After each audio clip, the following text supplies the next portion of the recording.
May the grace and peace of our Lord and Savior Jesus Christ be with you today and always. There are people in our lives who make us who we are. That's to say, there are people in our lives who have left such a big impact on us. Whether we realize it or not, they continue to live in and through us. Sometimes it's physical appearance. I know people who knew my dad when he was younger, and they say I look like him, or people who knew my mother and they said I look like her. There are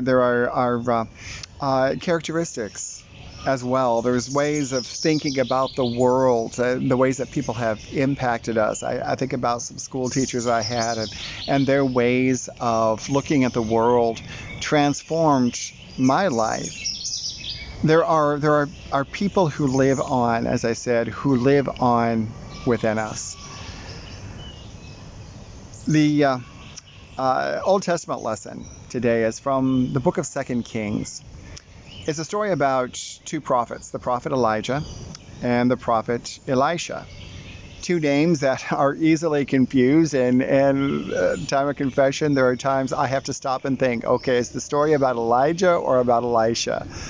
But both men made an impact on people of faith. First, the Hebrew nation, and then we who have inherited that faith as well.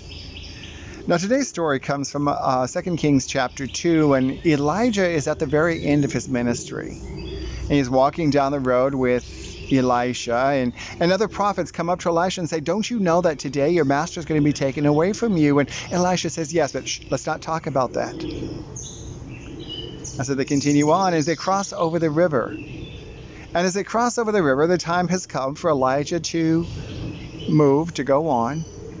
And he asks Elisha, can I do anything for you? And Elisha responds to Elijah with these words. This is 2 Kings chapter 2, starting in verse 9. It says, when they came to the other side, Elijah said to Elisha, tell me, what can I do for you before I am taken away? And Elisha replied, please let me inherit a double share of your spirit and become your successor. You have asked a very difficult thing, Elijah replied. If you see me when I am taken from you, then you will get your request, but if not, then you won't. And as they're walking along and talking, suddenly a chariot of fire appeared, drawn by horses of fire. It drove between the two men, separating them, and Elijah was carried by a whirlwind into heaven. And Elisha saw it and cried out, my father, I see the chariots and the charioteer of Israel. And as they disappeared from sight, Elisha tore his clothes with distress. Brothers and sisters, Elisha had learned so much from Elijah and didn't want to let him go, but he knew that the time had come, and so he asked for a double portion of the gift. He wanted to be able to live on the legacy of Elijah. Now, brothers and sisters, there's two things to take away from this morning. First of all, let's think about the people who have left that legacy to us, and let's be their living memories.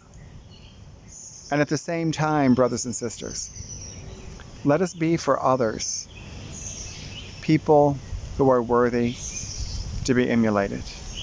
And I don't say this so that we are glorified. No, I say it so that God may be glorified through us. We are called, after all, to make disciples of Jesus Christ for the transformation of the world. Brothers and sisters, may God bless you in tremendous ways, and we'll talk again very soon.